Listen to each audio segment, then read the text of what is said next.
Welcome everyone to the Health Equity Fund's 2024 Pre-Proposal webinar, which we'll be learning about new major grant processes. We acknowledge the land on which we are meeting, the ancestral lands of Duwamish, Muckleshoot, and Snoqualmie tribes, and recognize their continuing connection to land, water, and community. We honor with gratitude the land itself and the Coast Salish people who are still here today. We recognize the systemic oppression of Indigenous people, enslaved Africans, and other historically exploited people, which has led to the disproportionality in representation and disparities in health of these communities we serve. The mission of the Pacific Hospital Preservation and Development Authority is to support and provide funding for the provision of the best possible healthcare in the Puget Sound region in an effort to eliminate disparities in access to health resources and improve health outcomes. So just so you know, this is the PHPDA staff. We are only 5 members in the PHPDA team, and Christina and Mallory will be presenting mostly today. So as a quick overview of our agenda, we have an introduction where we'll go over the funding availability, we'll go over application narrative, attachments, the actual grant submission, review your contract obligations, and then at the end, we'll have room for questions and wrap up. Funding availability. So the major grant process for 2023, the funding period is for 1 year. So on your application, you'll have to make sure that the starting period doesn't happen before July 1st and that the ending doesn't happen after June 30th. So make sure you are within that 12-month range. You have a potential to renew your contract for up to an additional 2 years based on your performance and funding availability, and that is going to be a separate renewal process. So if you are funded a major grant, you can have 3 consecutive years of funding. You can apply for up to $200,000, starting at $50,000. And since you've submitted your letter of intent at a funding request, you can change that amount, but it has to be reasonably similar to the original proposal. So if in your application, in your letter of intent, you've requested $100,000, but in your application, you've submitted $200,000, that's a little far from your original request. So you can change the amount, but make sure that it's reasonable and it makes sense for the project that you are applying for. So I'm going to go a little bit through sort of some tips and guidelines for writing your application narrative. First and foremost, we encourage you to look over the full application and all of the questions before we have our individual meetings with you. You can send some questions ahead of time or just be ready to ask us questions in that meeting. And in those individual meetings, we'll also be able to let you know if there are any specific comments or questions that reviewers had after reading your LOIs. Most important in your narrative, be clear and cohesive. Tie the different questions together, have a clear definition or description of the disparity, your program plan, and how that plan addresses the disparity. Don't assume reviewers have background information beyond what you present. Avoid jargon or undefined terms. We do ask that you use data where it's possible and available in defining the disparity and the goals of the program, and include the why. Why this population in service, why your agency as opposed to a different organization, why you need funds from the Health Equity Fund. One other note, we do ask about other funding sources for the program. There isn't a right or wrong answer here as far as how much we'll pay for and how much we expect you to find with other funding. We just want to understand how the funding fits together and what the total cost of the program is. And one last thing, if you're addressing upstream root causes, make sure you're clear about the connection to the health disparity and how that's going to change the ultimate outcomes. So when you go look at the application questions, you'll see that for both outputs and outcomes, there are 2 different options. So just make sure you answer the one that's relevant to your program based on whether you're proposing a service delivery grant or an advocacy grant. One of our health equity scholars, which are UW School of Public Health graduate students we work with, in 2020 wrote a guide on how to think through goals, objectives, and measurable indicators. We will be emailing that to all of you and hope it helps you in answering these two questions. But really at the base, outputs are measures of your activities, right? The number of counseling sessions, say, or individuals trained, or for advocacy, maybe it's a number of coalition meetings. It's usually a count of the things you do. Outcomes are more of a measure of your impact, the change that you see based on those output activities. As it says in our guidance, any service delivery provided by our funds must be provided in King County. Clients can live in other places, but the services are delivered here in King County. For advocacy, obviously that's often a little bit different, and it's going to impact areas beyond one county, most often at the state level. But just be clear in your proposal how advocacy directly impacts a disparity in King County. And also note that our funds are limited to sort of the health focused aspects of a project. If you provide medical services and trips to the zoo, we can only pay for the medical services. We do stretch this certainly to include health outreach and education, nutrition and exercise programs, things of that nature. We have a broad definition of health activities and services, but nothing sort of beyond that health focus unless you can really tie it to that health outcome. So we're going to go a little bit into the attachments now, primarily the budget form. So you will see the budget form in the application.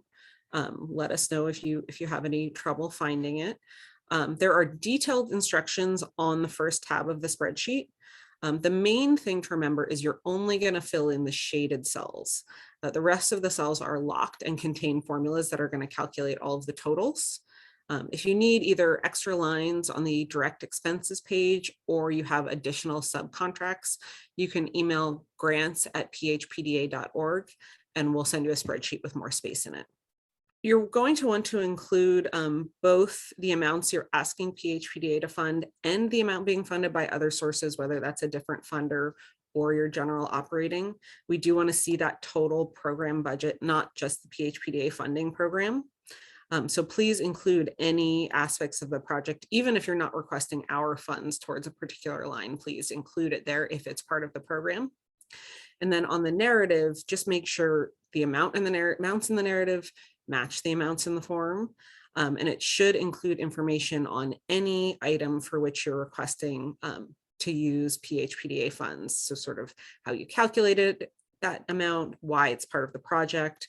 For personnel, you could include relevant information on a person's experience and background, or what you'll be looking for if you're hiring for a new position. This is what the personnel page looks like on the budget form. You'll want to include, like I said, all personnel who are part of the project you're asking us to fund. We'll want the FTE to be funded by the PHPDA as well as by other sources. So for example, if you have a staff member who's a 0.8 FTE and they're half funded by PHPDA and half funded by other sources, you would enter 0.4 FTE in each of those columns. We also encourage you to take into account whether someone will work the full year. So a 1.0 FTE working only 9 months of the 12-month grant period should be a 0.75 FTE, and you can explain that in the narrative. This is especially important with new programs. Please make sure you build in hiring time and startup time. Often it's challenging to get a new staff member on board by July 1st. So you wouldn't assume a newly hired staff member would necessarily be a 1.0 FTE for the July through June funding period. They might be 10 or 11 months to build in that hiring time. A few other notes, if you have more than one person with the same title, you can use one line and put 2.0 FTE. You don't have to put them on separate lines. The base salary should always be entered as a full-time 1.0 FTE, since then that will be multiplied by that FTE column. So for example, if you have a 0.5 FTE that's paid $30,000 total, you would enter $60,000 for the salary and 0.5 for the FTE to get to that $30,000. You should also enter the benefit rate for each staff person. That does have to be entered on every line, the way the formulas work. Everybody should have a benefit rate. Even if you don't provide sort of health insurance or other fringe benefits, you do have to pay payroll taxes, and that would be part of that fringe rate. A note on that sort of related, if you have a consultant who's not a staff person, they would not be on the personnel page. They would be considered usually a direct project cost. The personnel page is really for staff members of your organization.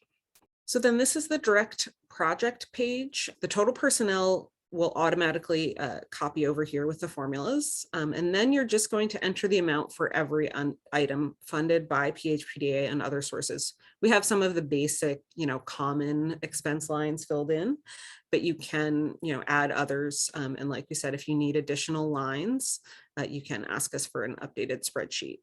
This would be all of the direct expenses other than, so don't include your overhead or administrative costs here. This would be all of the direct project expenses. And like I said, things like consultants will often go here. One other note on administrative expenses, we don't have that page up for you, but that's where you would put sort of all the overhead and indirect cost items, things like maybe rent and utilities. When we ask that you either itemize those or just, provide us the rate you use, and in the narrative, you can include the justification for that rate, sort of how you calculate that overhead or allocated cost rate. It can be one of the federally negotiated rates. You are welcome to use that if you have one, and there is a space in the application to upload that letter from the federal government. And then the final section is subcontracts.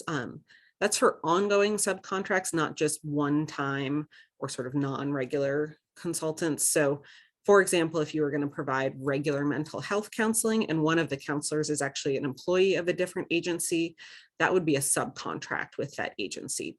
But if you have, say, a graphic designer that's going to design, some outreach materials for you, that wouldn't be a subcontract. That would just be a direct costs consultant. And then the total for all of these pages will be calculated automatically and should match the request amount that you put in your application form online.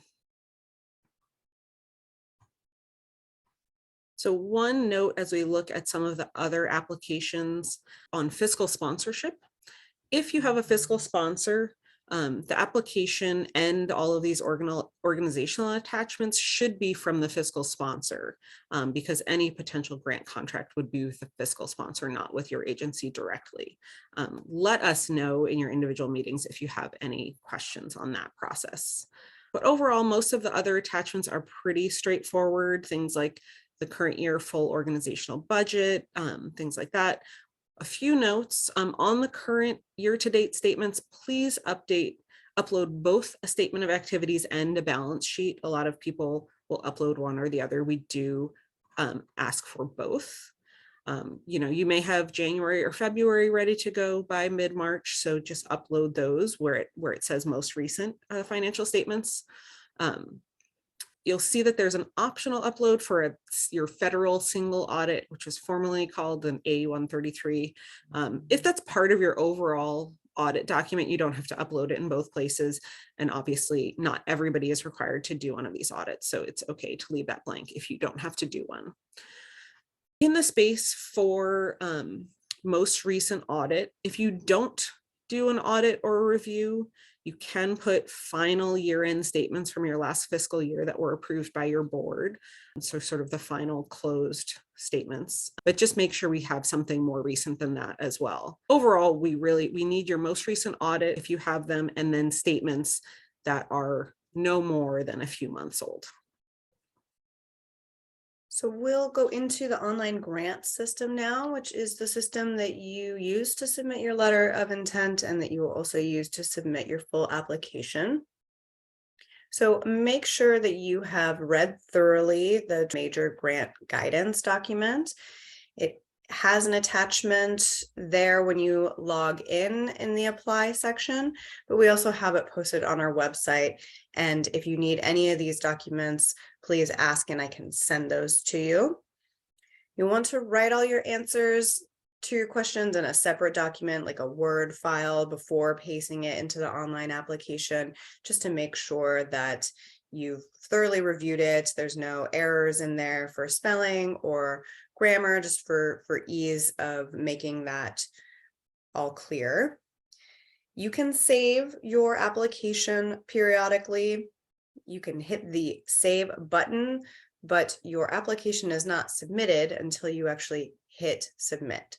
And if you've already started an application, you'll click on edit application at the bottom of the dashboard page to edit and then submit it. But you can go ahead and just leave it as a draft and save it periodically until you're ready to submit.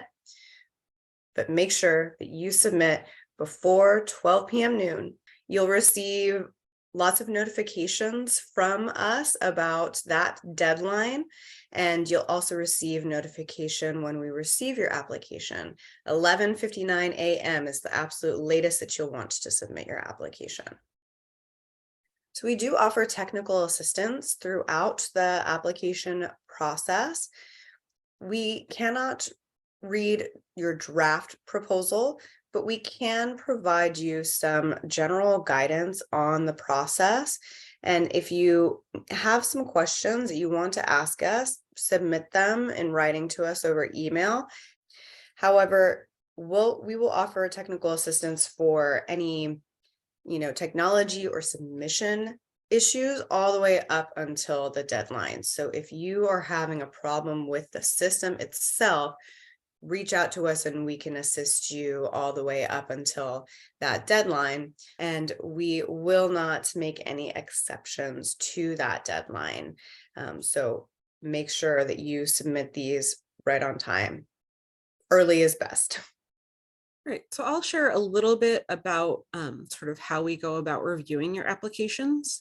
So proposals are reviewed by a group of PHPDA staff, governing council members, and strategic advisors. Each reviewer scores your application by section. The points per section are listed in that guidance document that Mallory referenced. And just so you know, those scores are not the final decision. The scores are the basis for the start of a discussion, which we have in a meeting of that review panel. The final award decision and approval is made by the PHPDA Governing Council at their May meeting, and then you will be notified about our decision. I'm going to give you a little overview about what it will look like if you do get a major grant award. One important thing to note here, so our grant contract is available on the website. Please review it ahead of time so that you know what it looks like and what's in there. The final contract we have with all of the agencies that receive major grant awards will be in this form. The basic contract does not change. It will have several attachments that are specific to your grant, like the project description and a final budget and things like that. But the main contract itself will look like this. So please take a look ahead of time. If you receive an award, we'll be sending you drafts of those contract exhibits based on what's in your proposal.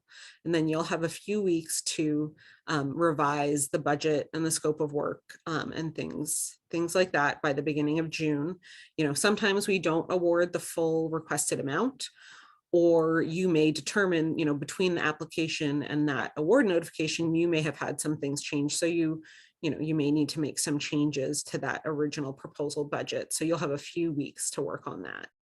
We do have contract meetings to go through the contract with each new major grantee, and those will happen later in June.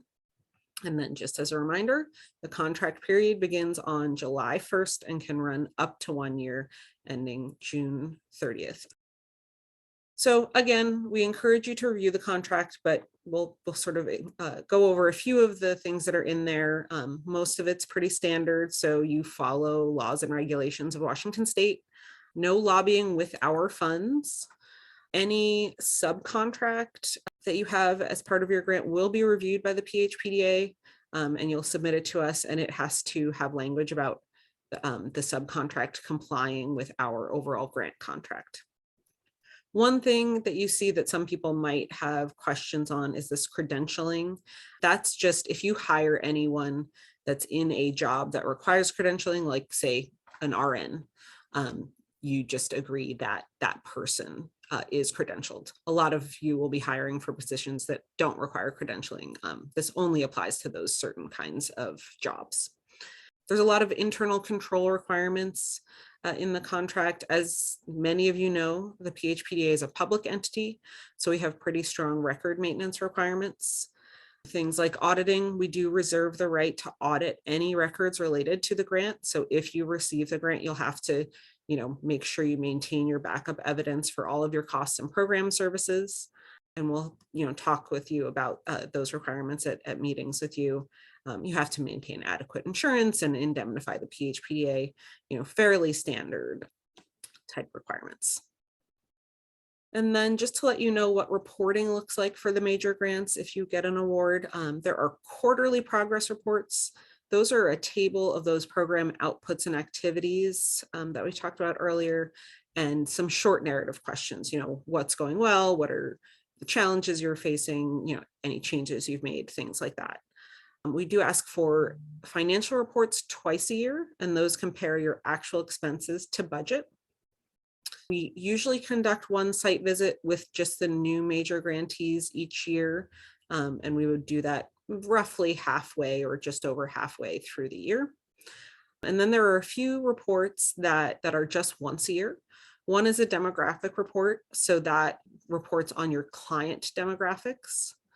And then the final evaluation, so we'll work with you to finalize the outcomes early in the grant year, and then you'll report on those outcomes just once at the end of the year. We may ask for additional information if necessary. Sometimes we want to get quotes or stories from you for some of our reporting, or to share some of your stories on social media, things like that. But we certainly try not to overburden you with any additional requests. One other thing we do, our favorite day or days of the year, is we bring all of our major grantees together from all 3 years of funding to discuss their programs, talk about how things are going and what challenges they're facing, to talk about common work everybody's working on. And that is usually in early December. It is required that at least one person attend from your program. But we find it's not a burden to most people. Most people actually do really enjoy that day. Thank you so much for attending the 2024 Pre-Proposal webinar. If you have any questions after reviewing this recording, please show up to our live one. You may also bring specific questions to your one-on-one meeting with PHPDA grant staff.